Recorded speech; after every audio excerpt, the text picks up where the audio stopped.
देखिए क्या दिया हुआ क्वेश्चन, बहुत वेरी वेरी इंपॉर्टेंट क्वेश्चन है। ठीक है, एग्जाम में आने के पूरे पूरे चांस, एग्जाम में आने के पूरे पूरे चांस है।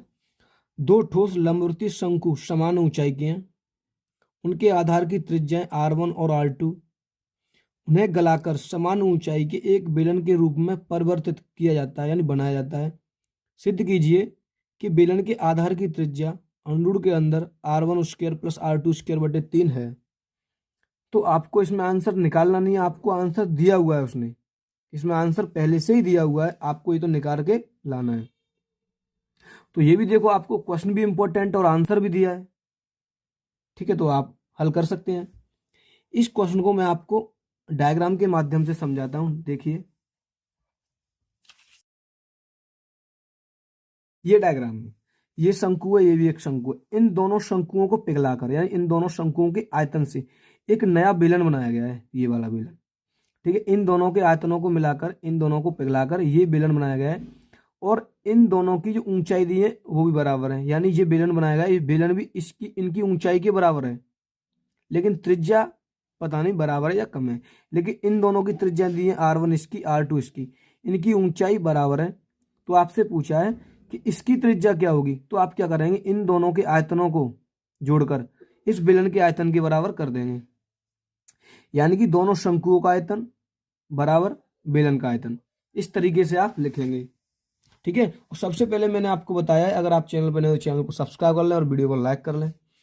और मैंने एक चीज और बताई थी आपको कि सबसे पहले आपको वही लिखना है जो क्वेश्चन में दिया होता है। जो क्वेश्चन में दिया है सबसे पहले आपको वही नोट करना है। देखिए क्या क्या दिया है, सबसे पहले आप वही नोट कर लें।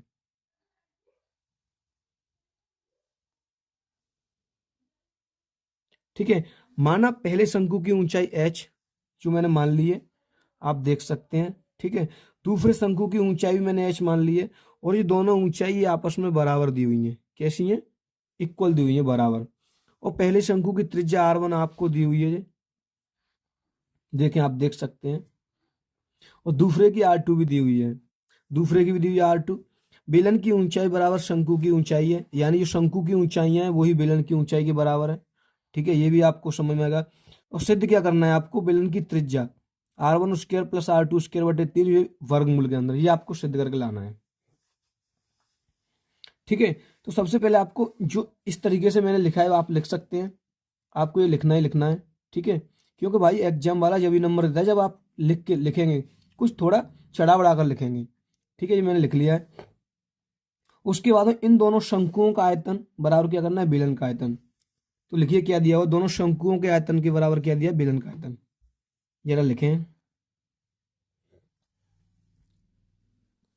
दोनों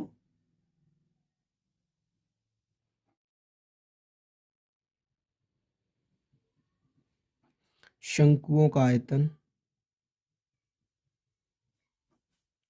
बराबर क्या होता है, दोनों शंकुओं के आयतन के बराबर क्या दिया हुआ, बेलन का आयतन, बेलन का आयतन। आपसे मेरी रिक्वेस्ट है, थोड़ी राइटिंग बनाया, राइटिंग मेरी खराब हो सकती है मानता हूं, लेकिन आप कॉन्सेप्ट जो है, कॉन्सेप्ट आपको कैसा मिला है। शंकु का आयतन, पहले शंकु का आयतन क्या होता है, तो 1/3 pi r square h, pi r. और आर देखो आपको पता है कितनी दी हुई है, आर दी हुई है R1, तो पाई आर 1/3 पाई R1 का स्क्वायर, पाई आर स्क्वायर और इंटू एच। ठीक है, प्लस दूसरे शंकु का आयतन भी आपको ऐड करना है, क्यों दोनों शंकुओं के आयतन के बराबर होगा बेलन का आयतन। ऐसे 1/3 पाई, यहां पर जो हो जाएगी आर हो जाएगी R2 का स्क्वायर एच, और बराबर क्या दिया, बेलन का आयतन पाई आर, इसकी ऐसे मान लें पाई आर स्क्वायर और एच। ठीक है, इस तरीके से आपको लिखना है। ठीक है, अब आपको करना क्या है, इसमें से आपको कॉमन क्या दिख रहा है, तो आप कहेंगे 1/3 1/3, या पाई पाई पाई और पाई भी दिख रहा है, एच एच भी दिख रहा है, तो आप इसमें से पाई एच कॉमन ले लें। ठीक है, 1/3 भी आ सकता है, अगर आप चाहें तो ले सकते हैं, लेकिन फिर आप कहेंगे सर ये आपने एक साथ कैसे रख दिया, इसीलिए मैं कह रहा हूं आपसे, आप सिर्फ इसमें से यानी कि पाई और एच कॉमन ले लें, इधर से भी पाई एच ले लें, तो आपने इधर से पाई एच कॉमन ले लिया, पाई एच। ठीक है, इधर क्या बचा, तो आप कहेंगे 1/3 बचा, R1² बचा, प्लस इधर भी 1/3 R2² बचा, ये बराबर क्या दिया, पाई R² H के। ठीक है, इतना आप लिख सकते हैं, इसमें कोई दिक्कत नहीं है। इतना क्या है, आप लिख सकते हैं, इसमें कोई दिक्कत नहीं है, आपको ना कोई दिक्कत होगी ना हो सकती। देखो इधर भी पाई एच, इधर भी पाई एच, पाई एच पाई एच, इस पाई एच से ये पाई एच आपका कैंसिल हो गया।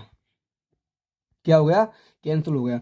देखो इधर आप इस एक, इसका मल्टीप्लाई एक में करेंगे इधर आ जाएगा, इसका मल्टीप्लाई इधर में करेंगे तो यहाँ आ जाएगा, ये यहाँ आ जाएगा, ये यहाँ आएगा, तो नीचे 3। जब इनके अंश बटे जो हर समान होते हैं ना, इनके जो हर समान होते हैं तो हम क्या करते हैं, जैसे आप देखते होंगे कि 1/3 प्लस 1/3 क्या करेंगे आप, अगर ये दोनों समान होते हैं तो इन दोनों को आप जोड़ देते हैं भिन्न में, तो 2/3 हो जाएगा।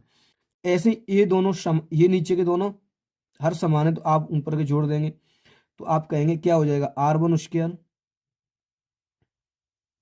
प्लस R2², बटे में क्या आ जाएगा, इन दोनों को जोड़ करके 3, ऐसे करते हैं ना, लास्ट में यहाँ 3 ही आता है, और बराबर इधर दिया है, इसका मतलब R²।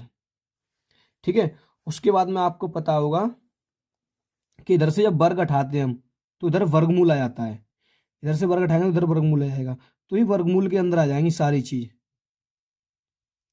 R1² प्लस R2² बटे 3, और बराबर इधर आ जाएगा R। ठीक है, आपसे यही सिद्ध करवा रहा था कि जिसकी जो त्रिज्या होगी बेलन की क्या ये होगी, तो आप इसको इस तरीके से भी लिख सकते हैं कि R बराबर अंडर के अंदर R1² प्लस R2² बटे 3। यही आपसे सिद्ध करवा रहा था और आपने सिद्ध करके दिखा दिया। अगर आपको वीडियो अच्छी लगी तो वीडियो को लाइक करना, चैनल को सब्सक्राइब करना बिल्कुल ना भूलें। मिलते हैं नेक्स्ट वीडियो में।